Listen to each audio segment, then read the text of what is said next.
Well, it's logical if you think about interest rates. You take away the interest rates, a whole different game.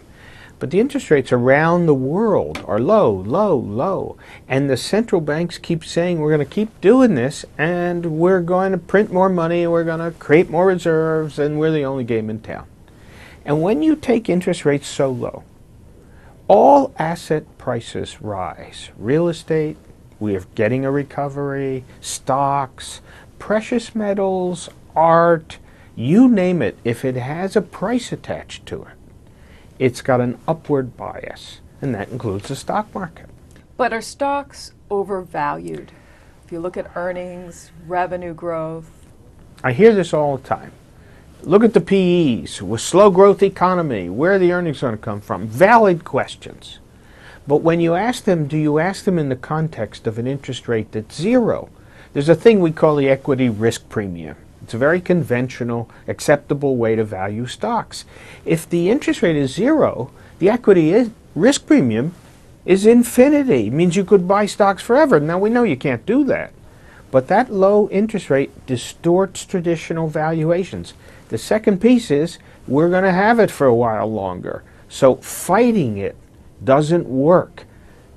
Moving away from it down the road, years from now, when the time comes, is another matter. That's the time to get off the stock market, not today. So what do you like in the stock market then? Well, I'm an ETF manager. So we use separate accounts, and we use broad-based ETFs. We think the market has an upward bias, so we want to broaden it out. We don't want to narrow it in on the big caps only. For example, RSP, the symbol RSP, gets you an ETF of the S&P 500 index equal weighted. SPY gets it for you cap weighted. When the market's broadening and rising, you want the equal weighted version, not the cap weighted version. Do you like anything outside the U.S.? Yes. I like Japan. Change in policy. It's a game changer worldwide. And we now have a large position in an ETF. The symbol is DXJ.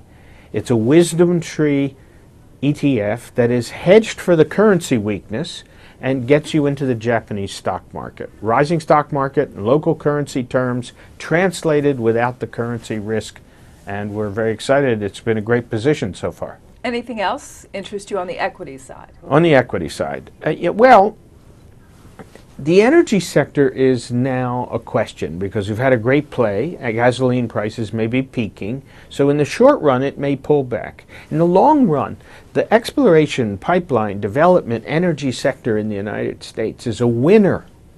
We are approaching an 8 million barrel a day oil production. The Saudis are at 9. Can you imagine? We may pass Saudi Arabia as an oil producer. What happened to all the peak oil guys that said the world's coming to an end? You can't get them in here to interview anymore. When you move away from equities, you mentioned some other assets rising, whether it's real estate or art or something that commodities might be another one. Outside of equities, what's interesting to you? Where is their value? Great value in the good quality, you got to do the research, tax-free bond in the United States. The tax rates are higher. The credits selectively are improving because the economy is recovering, not deteriorating. And the valuation has not changed in the market because of this overhang question about politics in Washington are going to cram down the benefit of the tax-free bond by capping at a tax rate of 28% when the rate is now above 40. I don't see how a retroactive tax on $3.7 trillion worth of tax-free bonds issued by every county, school board, hospital, airport in the country will be imposed by the Congress, and if it is, it'll go to the U.S. Supreme Court. So the Obama plan to retroactively tax tax-free bonds is very unlikely to happen.